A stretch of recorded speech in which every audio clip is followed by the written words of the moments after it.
What secret did you learn about someone after many years of friendship? Before we start with the first story, please hit subscribe and ring the notification bell to stay updated with us.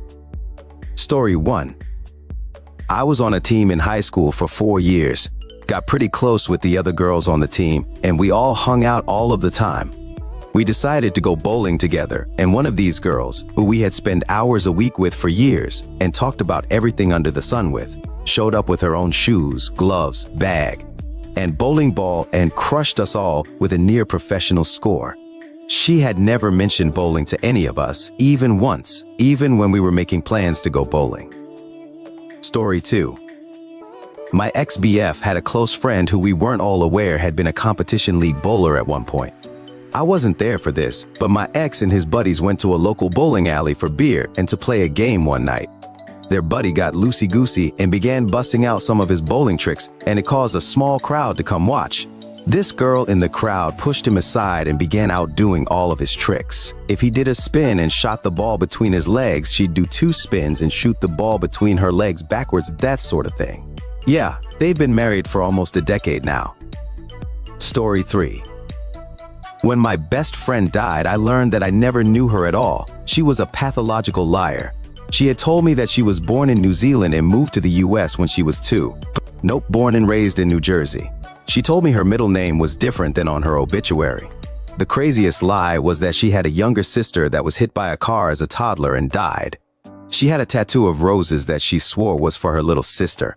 There was a specific day in November every year where she'd fall apart crying. Said it was her sister's date of death. That sister never existed. Story 4. That happened to me before too, but not that bad. I found out that my former best friend was lying to me about everything. She told me that she got laid off from her job because it was during COVID. So I lent her $200. Come to find out, she had been fired from the bank for fudging numbers. She also lied to me about why she and her ex-boyfriend split up. She told me that she had no relatives in our state, so her friends were the only family she had. Found out later that she has a mom, aunt, and a grandma here. The worst part was that her and I used to work together at one time. She also got fired from that job. When she was terminated, she told HR a whole bunch of lies and got me involved. Story 5. Found out that a longtime golf buddy of mine was a professional ballroom dance teacher in his previous years. Guy is 300 plus pounds and just didn't give off ballroom dancer vibes. My wife of 10 years used to work for Arthur Murray Dance Schools and didn't believe he knew how to dance, so she invited him and his wife over for dinner. Boy, was she wrong. Golf buddy twirled her, dipped her, the whole 9 yards as both myself and his wife stood there with our jaws on the floor. After going through 7 different dances with my wife, he twirled her one last time towards me and said, "Told you so." We had a great dinner and I learned something new about the 300 lb Samoan that I golf with every weekend. Story 6. When my housemate and I newly started living together, I noticed a letter from a publisher in our mail. I come from a publishing background, so I recognized the publisher, but I assume any other random person wouldn't have clocked it. I asked her why she got mail from a publisher, and she confided in me that she gets royalties from a book by a very well-known children's author. Apparently they met at her school when she was a kid, and he liked her stories of her immigration experience, and she ended up basically consulting with him to write a book. She kept in contact with him for years after that. It blows my mind, especially since this is a big author and she just happens to have a book published with him. Story 7. I found out that one of my best friends used to be a competitive figure skater. We'd been friends for years and she never mentioned it. One day, we were talking about childhood hobbies and she casually mentioned she used to compete at a national level. I was shocked. She even showed me some old photos and videos. It was so cool to see a completely different side of her. Someone I dated years ago is the same. She was ranked in the top 5 figure skaters nationally when she was younger. I didn't find out until we visited her parents' house and I saw rows of medals and trophies. Story 8. In my youth, I learned my friend of 6 or 7 years was a Jehovah's Witness. I had no idea. Sitting there talking to him one day, and I asked him if he was ready for Christmas, and he said no, and that's when he told me he was Jehovah's Witness. I had no idea. Later, I found out that he was the reason why every time the Jehovah's Witnesses went up and down the street in our neighborhood, they always skipped my house. Story 9. It wasn't really a secret, so I don't know if it qualifies. But I have a work friend we've known each other for years. Grab beers together, hang outside of work from time to time. Turns out we've been in each other's orbits since birth.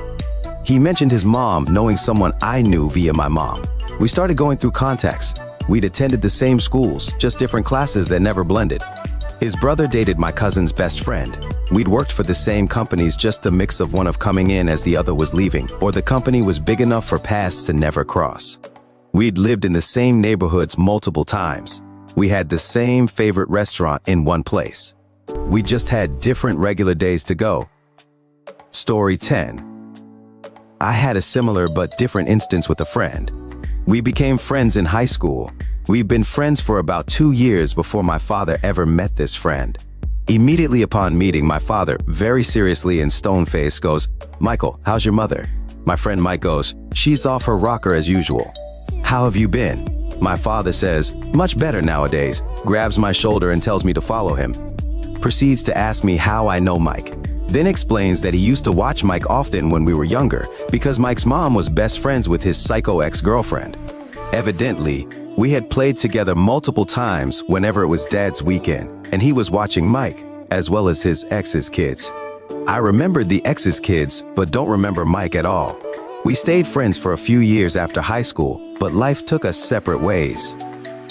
Story 11. I worked summers as a ticket booth operator at a minor league baseball stadium for around 3 years.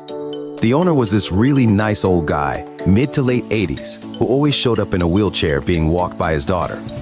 He always rewarded his employees with bonuses for good work.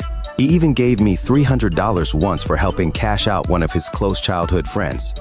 One of the final games I worked there, he called me into his owner's box and gave me beer and free food as well as $1,500, just to thank me for all the hard work I did for him over the years. He told me the reason he liked me so much was because I didn't pretend to like him because of who he was. Confused, I asked him to clarify, and he asked me if I seriously didn't know. I was still confused, and then he told me the truth. He was actually a Hall of Fame pitcher who played with the Cleveland Indians and Philadelphia A's from the 1940s to early 1960s, and even served in World War II, and showed me a replica of his Hall of Fame plaque. We laughed about it, and he further insinuated why he liked me so much. He passed away around a year after this, and I attended his funeral. All around an amazing dude, and I feel like such an idiot for not knowing who he was. Story 12. Oh my God, you just reminded me of one. My old flatmate and her fiance broke up, and she came back from break a week early. She gave this whole sob story about him misunderstanding a phone call he eavesdropped on and kicking her out. 2 days later, a guy shows up at our apartment and they spend a few HRs talking quietly. I asked her the next morning, and she said a guy from a class the previous semester was obsessed with her, saw she was single on FB, remembered where she lived from a study group she hosted, and came to ask her out. Turns out she was cheating on her fiance with him, and when she got caught, she ended things to save face. She told everyone that he was some crazy vet with PTSD that was stalking her. Meanwhile, she had been seeing him on the side while her fiance paid her tuition. 4 weeks later, before I found this out, she asked me if we could watch her friend's cat for a month. It was his. She tried to get me to lie to her new BF about the cat thing when I finally found out. The only reason I know that she lied was her ex-fiance sent screen caps of the cheating to her FB contacts. But we weren't friends, so it went to spam until I realized I had a spam folder. She seemed like the nicest person, but was a whole chaotic mess. Story 13. I started therapy a while ago and confided in a friend about my CSA. She confided she has also been sied, and it was her by her brother. Plus, he had been living in a house owned by their mom, refusing to pay rent or let her inside. And they had been dealing with legal issues around it for years. They had just gotten him out of the house and out of their lives. I was floored. I had no idea she had been going through any of this. The things people struggle through and you would never know, because there is so much silence and shame around it. This is someone I'm close to. I respect her strength even more now. Story 14. I had a very close friend growing up from a big family. He was the oldest brother out of 6 kids. I never saw anything wrong, but definitely remember some weird vibes during sleepovers. We lost contact after high school, but during the pandemic reconnected. His family was having a barbecue one day, and I'm sitting with him in his car, hanging out smoking and listening to music. One of his sisters came to the window and made a really overtly sexual joke to him, and he looked over at me like he was seeing if I heard it. He said something like, "You're nasty, get the f*** away from me." And she said, "That never stopped you before." Story 15. Not so much a secret, but news to me. My roommate and I were in the USMC together, and if you aren't married, then you must maintain a barracks room. Most people take that as meaning you have to live in the barracks, but if you show up to field day and keep your room clean, you can't technically get in trouble if you decide you don't want to stay there all the time. My buddy was married at the time, so he had his own house off base, and after getting tired of the barracks life, I started staying at his house more and more, helping out and whatnot.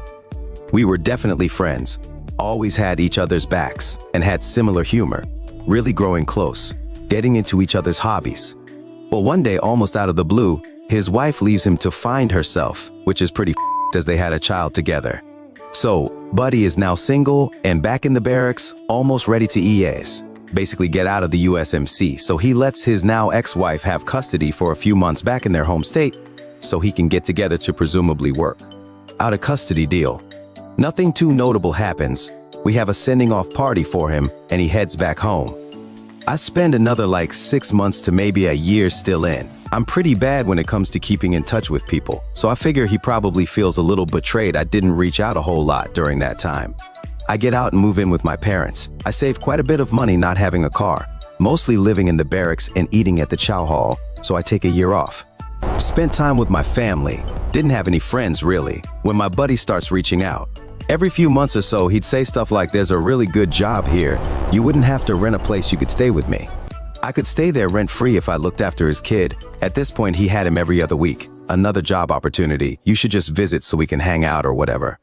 I finally think to myself, why not? It seems to me he's either lonely or trying to look out for me.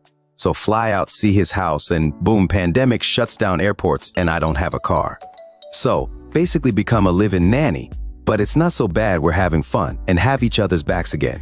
One day we get completely wrecked drunk. Happens sometimes, but he tells me something that just shocked me. I am the main benefactor of his will. Here I am thinking we're just good friends, and dude's like, "No, you have the responsibility of making sure that whatever I have is used to help my son live a good life."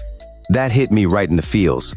Edit, I had been the beneficiary of his will for a few years by the time he told me. Adults, especially those over 30. How young does 18 seem to you? Story 1. 40 and work with the US Army. It made me realize we really do send children to war.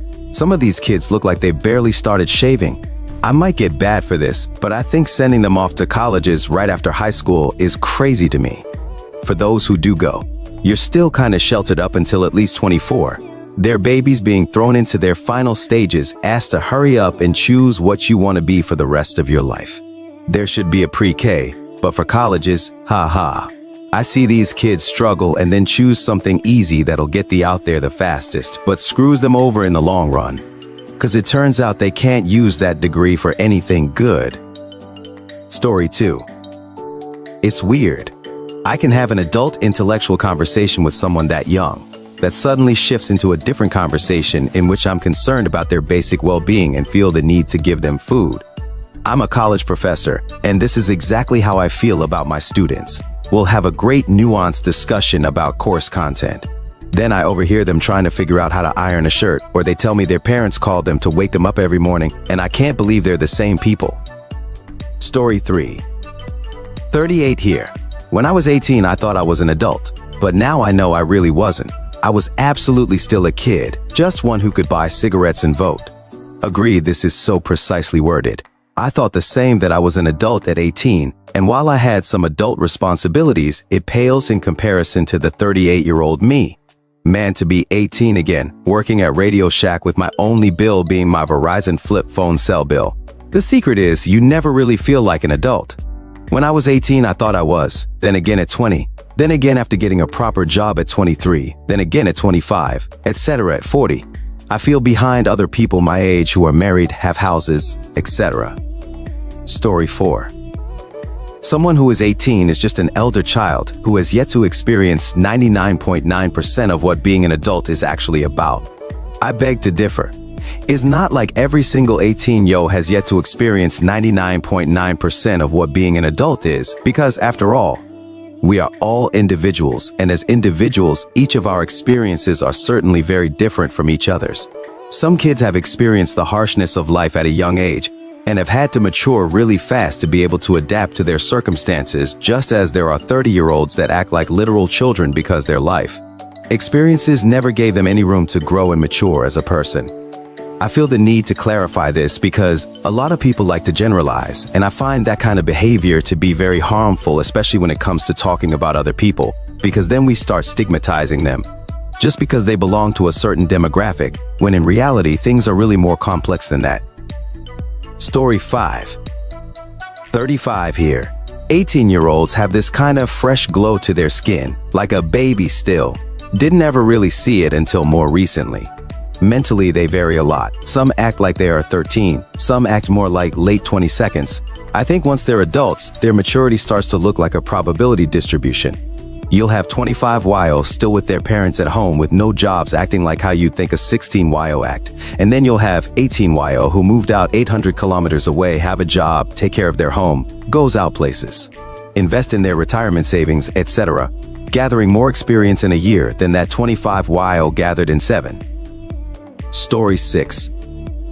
I had a Facebook reminder today. It was a photo from this day 18 years ago. I was studying abroad through my university. So I've already thought a bit today about how much has happened to me in those 18 years. I feel like I've lived 3 distinct trajectories already. I'm 38. An 18-year-old does seem young to me, yes. It's mind-blowing to me that they could be my child, preparing for their own university experience. I do not have children, but I teach adolescents, and I've had the privilege to get to know quite a lot of them. Around graduation time, they are especially interesting to talk to. I'm just starting to become aware myself of the passing of time, of aging. So to see someone that's 18, for me it's a sort of half smile meant to express that while I wouldn't necessarily want to relive the years, I hope they enjoy the ride, and a very earnest Godspeed and good luck.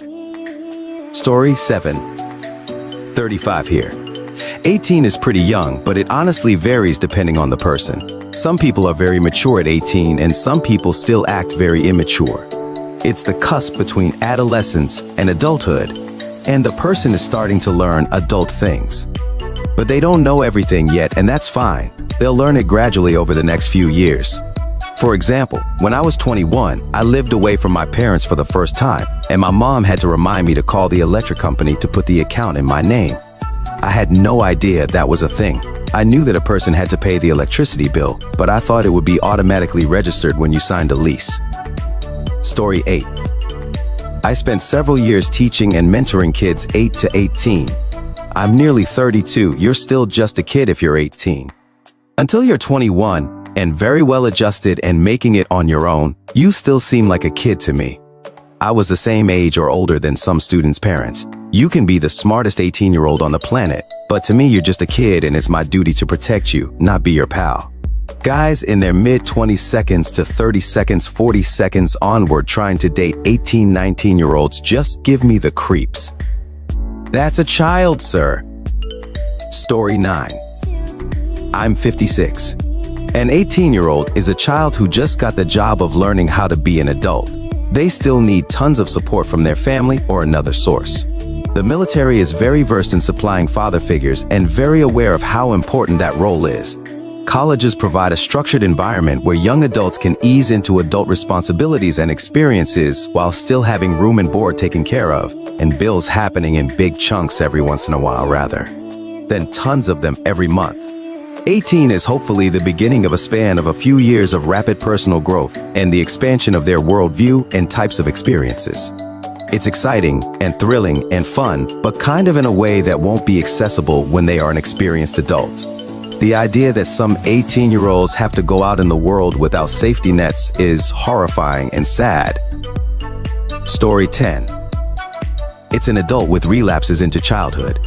Back then I used to think a lot more philosophically. I honestly approached life more seriously and deliberately than I do now. Everything felt bigger and more consequential, and I tried to use reason to get to the answers. Sometimes this resulted, and sometimes I was just an Now 37 years old, I can rely more on experience over reason and have a contentment that I definitely didn't have then. Overall, I think older adults underestimate 15-year-olds and would gain a lot from listening to and engaging them more often. Story 11. I think it's too vague and inaccurate when people just say they're children. They're not. They're in a middle place between childhood and adulthood. That said, at 37, the older I get, the younger they seem, obviously. Right, if I think of when I was 18, I had some insights, knowledge, and intelligence that I don't have now. It's right when your general knowledge and education peaks before getting specialized in university. So certain views during that time, at least for me, were way more sophisticated than they are now. I wouldn't say an 18-year-old is a kid. And experience is overrated too. Your experience most likely doesn't add as much intellectual value to your views, opinions as the intelligence and fresh mind of a 18-year-old. What kind of boring experience do most average people even have that would invalidate the views of an 18-year-old?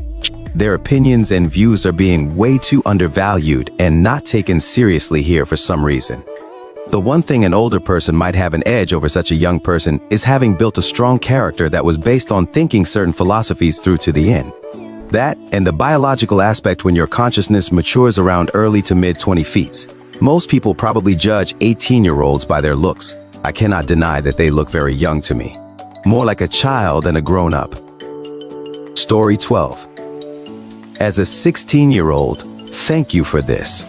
And here's something that apparently many adults don't understand. Not every biological or legal parent is a wonderful person who always wants what's best for their child, or even a decent person with basic human empathy. Some are abusers and even sexual predators themselves. I am the child of a psychopath, alcoholic, and his Stockholm Syndrome wife. Now, if my employer made inappropriate comments about me and shoved me up against a wall and rubbed his ass on me, I could quit the job. I might miss the paycheck, but I wouldn't be stuck in an 18-year contract. If my husband called me a bitch all the time because he loved to see me fighting back tears, and beat me or put a threatening hand on my neck when I was disobedient, I could file for divorce. I wouldn't have to provide unquestionable evidence of the abuse in court. In fact, I don't think I would even have to give a reason at all. Now, workers used to be considered property of their employers and wives of their husbands because the men that owned them were their natural benevolent protectors.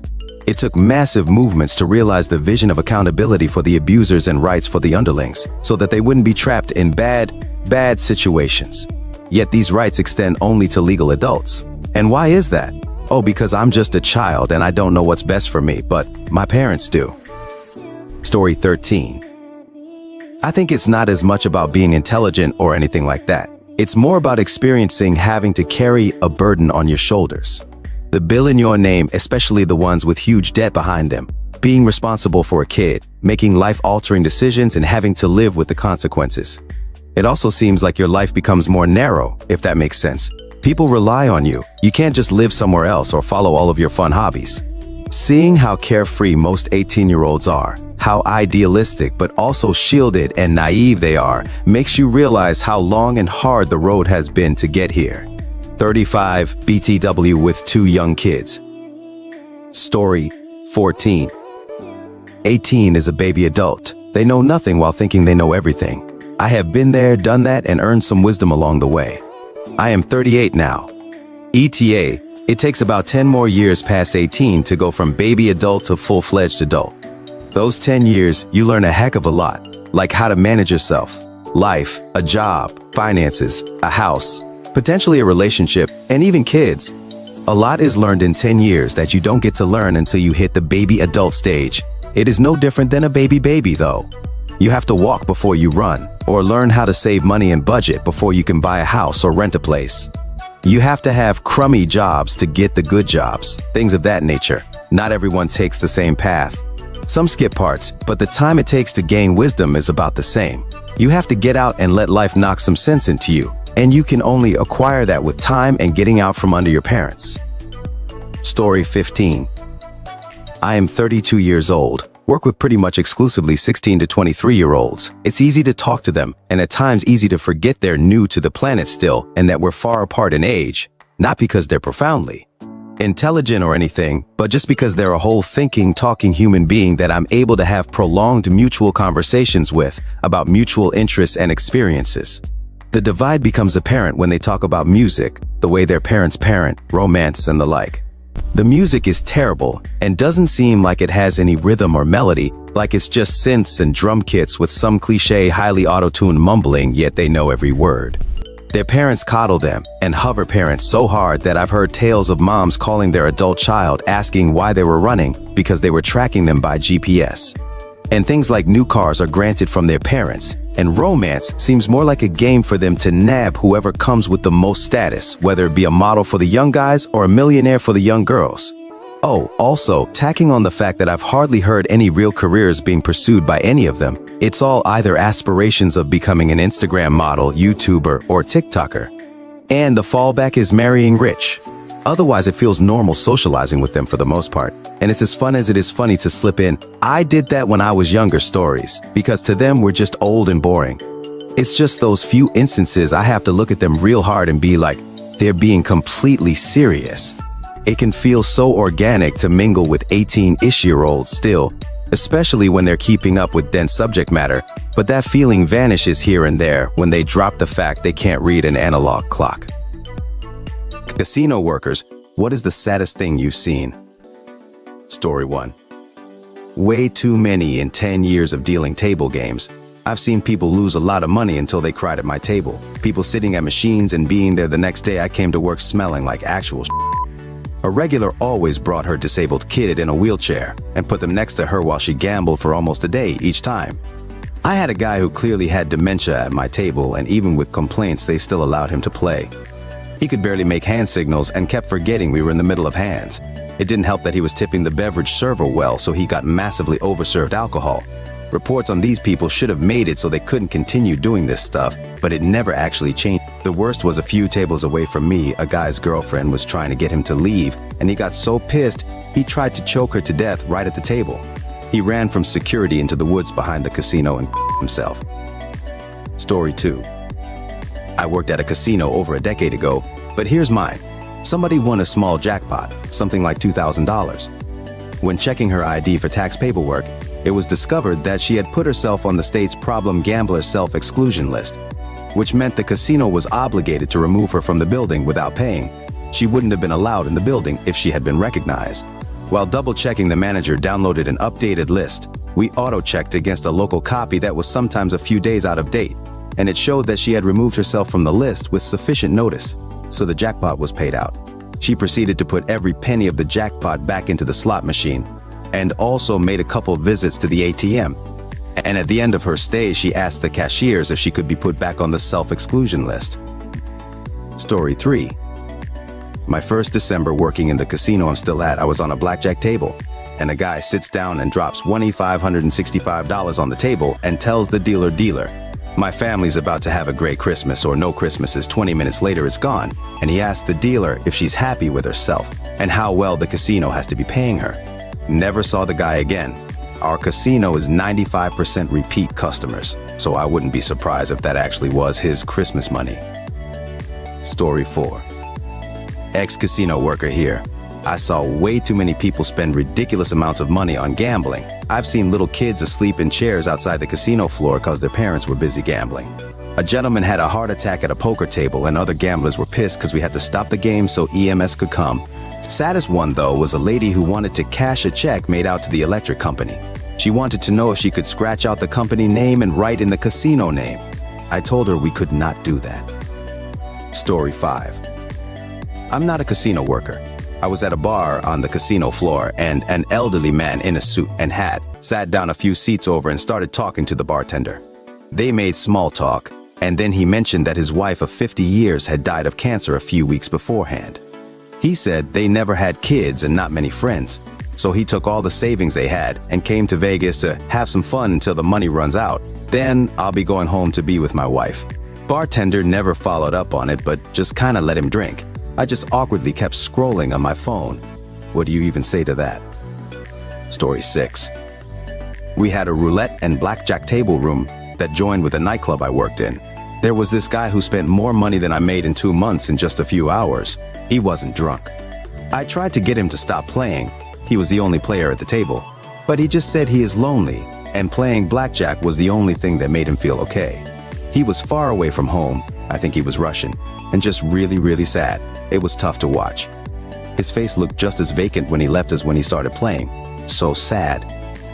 Story 7. I spent a lot of time in the casino. My dad had a gambling problem. It's sad to watch your hero fall, but he pulled himself out and away from that. But the things I've seen a blind Chinese man come in with his bodyguards to help him gamble. I've seen couples blow their entire money and just stand there, looking at each other half in tears. I sat next to a woman who lost it all and just couldn't bring herself to get off the chair because reality wasn't setting in. My dad used to really hit it big. And once he would make me play on one machine and he plays on the other. His was losing and mine started winning big. I got shoved off that seat so fast. I don't miss that place. It's full of greed and misery. Story 8. Worked valet at a casino. One night we got the car and they dropped it off, left the keys in, normal here. I hopped in to move it and it smelled like death. I moved the car and informed my super. He called the cops as it was the smell of a decaying body. Cops came and we opened the truck, full of groceries from 4 months ago in the Missouri summer heat. It was chicken. They came to claim their car and were told to not park here in valet. Again, they said, the person who normally carries their groceries up to their second-floor apartment left and they don't have anyone to help them anymore. So now they go to casinos and eat out every night. They didn't have money to do this, no idea where it came from. I will never gamble or go to a casino after working valet those years. Many more stories. Story 9. My dad was a security guard at a casino for 15 years and he's got stories. When he started working there, the chairs at the slot machines were made of cloth. They had to change them to vinyl because people would not get up to go to the bathroom and they would piss and shit all over the chairs. People would sneak their kids into the hotel in luggage when kids aren't allowed in the hotel. Others left them in the car, in the parking garage. One guy took a loan out against his house to gamble and lost it all. He dropped dead in the casino. People would literally spend days gambling in the same clothes. People would beg for money at the exits of the highway for money, pretending to be homeless and use the money to gamble. I could keep going at it. The casino my father worked at did not allow kids on premises, period. If yours does, then good for you. Story 10. Not a casino worker, but still a sad story. Managed an apartment portfolio decades ago, and keep in mind that this was before the days of paying your rent online. We had a zero cash collection policy, but the manager of the property told everyone it was lifted for the month to help boost our collections. The perfect storm happened on a Friday that aligned with a lot of paydays. She collected about $80,000, roughly $150,000 in today's dollars, in cash for rent, and then went to the casino and put it all on red. Her thinking was that she would double it, then deposit the $80,000 on Monday and nobody would ever know the difference. She did not win. Monday comes around and I see that the money didn't get to the bank, so I call the property.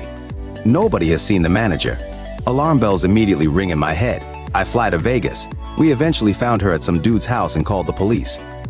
Story 11. I had a customer walk up to me as a slot attendant with 4 quarters on his open palm. He asked if I had any idea about any machine that might be ready to. He explained he had driven a little over 2 hours to get to the casino and this was literally all the money he had left. He hadn't bothered to fill the gas on his car and it didn't have enough to get him home. Best I could tell him was one particular bank of machines had had several decent payouts. But that was about all I could say, as even slot attendants don't have much idea when any particular machine was going to hit. I got called off to another customer. I don't think he even won enough to buy some gas. Story 12. Former casino worker of 20 years. I've seen a lot of things, but this one stands out to me. I was the games manager on shift and there was a lady in her 40s playing blackjack. She had been there a few hours and had made quite a few trips to at the moment, and her buy-ins were getting into the thousands of dollars. I was doing paperwork in the pit when a dealer called me over while the lady was on another ATM trip and said she was crying just before. I kept an eye on her, and after she lost a few more hands, I could see the tears start and she was silently crying while playing. I went up and as discreetly as possible, asked her if she was okay and offered help through our Partnered Addictions Help program. She looked me right in the face and got mad at me for asking and told me she's fine and to leave her alone. She was making staff very uncomfortable at that time, and it was obvious she was crying more and more as she continued to play and lose. I made the decision to ask her to leave for the night and comped her cab ride home. I tried again to offer her information to organizations to help with her gambling again, but still not interested. Addictions are heartbreaking to see, and I really hope she was able to get help. Story 13. 15 years in the casino, on the F&B side, I have seen people and piss on themselves so they don't have to leave a machine, in the line to the buffet and roll it down their pant leg so they don't, completely not even batting an eye at their actions. I have more piss stories than I care to share. People get an opportunity to buy a home, finally, and find out they can't get a loan because 95% of their income has gone into the casino for years. Someone died just to have people try to step around the barrier to get to the free soda machine, or over the body even, because they could care less. Fentanyl classes had to be given to my team in the event someone found something on the ground. I am glad we did that as a company, but sad it was there, and that common. Someone throw themselves off the parking structure. Someone stir up a car chase and end it in the valet, basically suicide by cop. Not really the casino's fault here. Don't get me started on COVID handling both pre- and post-closure. Needless to say, I am long and gone out of that world. I never gamble. Story 14. Oh man, I have a ton from my 15 years as a casino manager, but I'll just write a few and come back later. Woman who was an anesthesiologist assistant hit a bad beat jackpot at a 1-2 no-limit poker table for around $120,000. For non-poker players, this is the lowest stakes no-limit hold'em game offered by most poker rooms. The buy-in range was from $100 minus 300 min-max at our room, so by poker standards not terribly high. After she hit the jackpot, she started playing the bigger games. First 2 to 5 no limit, 200 minus 1,000 buy-in, and then moving up to 5 to 10 no limit, $500 million in, and I believe at the time it was no max. Next thing you knew, she was out playing in the high stakes blackjack pit, playing $100 a hand. She got bumped up to a black card quickly from all the blackjack she was playing. Fast forward about 4 to 6 weeks, maybe 2 months tops, and we don't see her around as much. A few players asked if we'd seen her, and a couple let it be known that she borrowed money from them and hasn't repaid it. She started showing up late at night wearing a baseball cap and sunglasses and playing slots. Shortly after, security determined that she had been living out of her car and sleeping in the parking garage. The fall went quick. It was just like all the lottery winner horror stories I'd seen on TV, but playing out in real time. Story 15. I lived in Vegas for 6 years. All my jobs except for the last were in casinos. I've seen some shit.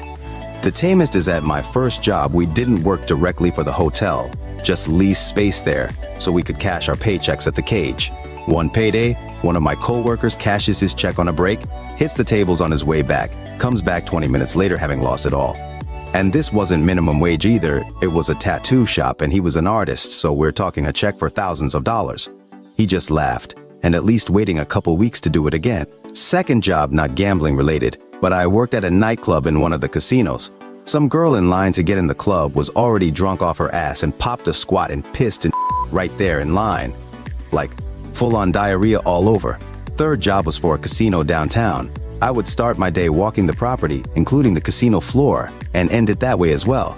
I'd frequently see the same people on both walks, sometimes days in a row, and each time they looked worse and worse. It was awful.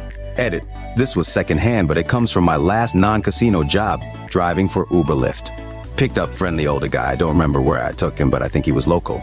We started talking about gambling, and he told me about a friend of his, former cop, retired and moved to Vegas with his wife. Within 4 months, his $400,000 pension was gone. It was a miracle his wife didn't leave him. What's a hack in your industry that customers aren't supposed to find out? Story 1. This was 6 to 7 years ago, so may not be relevant, but when I worked at Enterprise Rent-A-Car, the higher-ups were so tunnel vision on positive customer reviews that if there was any problem at all, we would write off anything, from gas to whole days of rentals. We had a few repeat customers that would catch on and habitually complain about dumb to get parts of the bill discounted. Only a rating of completely satisfied counted, and it was tied to bonus and promotion, so a huge incentive to make people happy. Story 2. Worked at the Orlando International Airport, Iraq. We did about 3,000 car returns a day during peak season. It was such a profitable location that we gave away so much. People leaving in sports cars if they have a mid-size. Some guy returned a car and said, "Hey, I got a warning light to add wiper fluid, so I went and spent a few bucks and topped it off. My manager gave him $150 off his rental for the inconvenience. He wasn't even mad about having to top off the fluid, he was just letting us know. Another time, we had a family with a full Disney trip booked with young kids late at night. You can tell which families are just kind of barely getting this trip pulled off and aren't really flush with cash. They asked about extending their rental before leaving, and I tried to match their daily rate and ended up setting their weekly rate as the daily rate. They basically got another week free. They were insanely grateful, and my manager didn't bat an eye. I do miss that job. Story 3. When I worked in a hotel as a night porter, the room cost was totally reliant if you were a d*** or not. I obviously couldn't just give rooms away, but I could pretty much knock off 50%. One day, a very tired woman came in with her baby, and I couldn't get the payment to go through at all, so I did give it to her for nothing, just had to make sure she was out before 9 a.m., and I cleaned it myself. Thank you for all the upvotes, awards, and kind words. Story 4. When I worked as a pharmacy tech, I spent a lot of time calling insurance companies and waiting on hold while the world burned around me. One time I got impatient with the voice recognition bot because it kept hearing background noise and made selections impossible, so I started cursing it out. Turns out, if you say the F word a few times in a short span, the bot recognizes you as an angry customer and will switch you to a representative real quick. I did this multiple times to a lot of strange looks from my coworkers until I explained the hack. Quick edit since I'm getting a lot of the same responses. I now know that you can spam 0 or hashtag to get the same results. It's a feature being phased out in places. Shouting representative or operator also works. Story 5. Most industries have retention teams because it costs 10 times more to get a new customer than it costs to keep one you have. So if you call up and complain, threaten to cancel every other time they raise your rates, they'll probably give you the introductory rate. Just be aware you might have to switch. Edit threaten to cancel added. Edit 2. Another thing I'm seeing a lot is people getting shut down with no explanation. People hang up and call back. Just say you got disconnected, you might have better luck with another operator. Yes, they take notes, but some reps are more empowered than others. Also feel free to escalate. Make sure you know how long you've been a customer and how long you've been up to date on your bill. Story 6. Dog trainer. This is a hack we want people to understand. One reason we can get your dog to do something so fast is because we use a high rate of reinforcement. Example. I'm training your dog to walk on leash without pulling, and we practice in your driveway. I feed the dog 20 tiny pieces of food by my knee as we walk to the end of the driveway. The first time a client tries the exercise, they may use 5. The mechanics of the exercise look easy, but it takes time to get used to. And when people are practicing on their own, they do other things instead of focus on the exercise. They forget how often they need to reinforce the dog for doing the right thing. If they do the exercise for 2 minutes during each walk, with a high rate of reinforcement, or that may be all it takes. And once the dog starts to learn, you can gradually slow down the roar. Story 7. Researcher here. In the US, if any portion of a research paper is federally funded or has federal scientists working on it, it must be publicly available free of charge. Check authorship, and if you see any .gov email addresses, it will be available through a federal website somewhere. There are dozens of potential federal research repositories, so an imperfect but good way to find it is search for it on Google Scholar. Then when you find the title, click on the link below the title that says All X Versions. This will list all the places online. Google has found the paper and will also show which ones have a PDF available, which almost always includes the free.gov site. Edit. For context, there are 20+ federal statistical and research agencies that either conduct research, employ scientists, or provide extramural funding.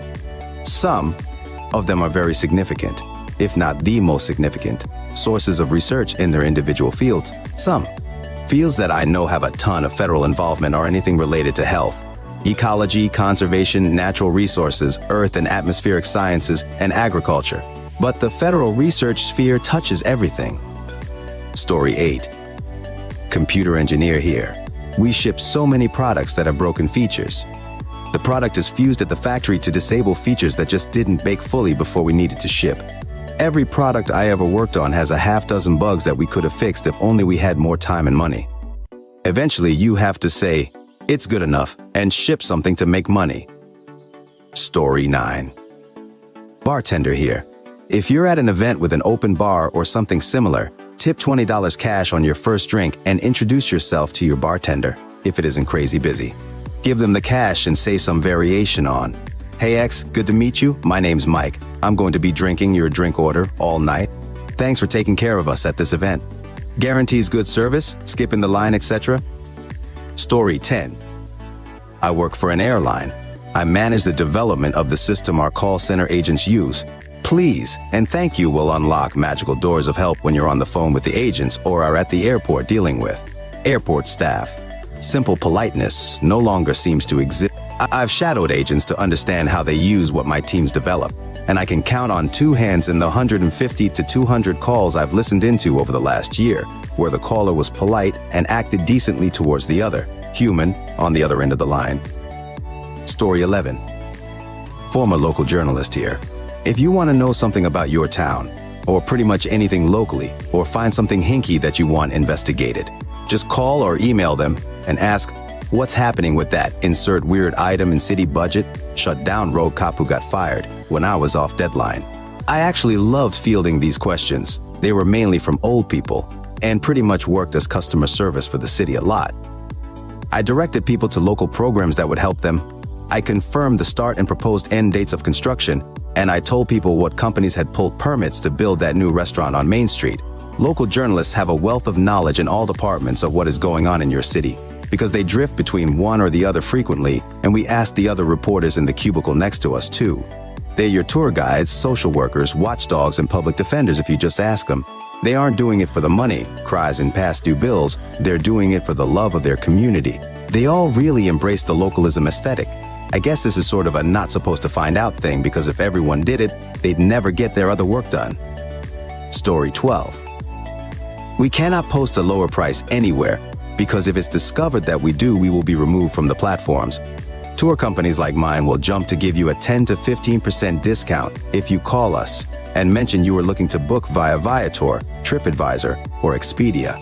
You save 10%, we recoup the potential 10 to 15% that those sites would have taken, and everybody wins.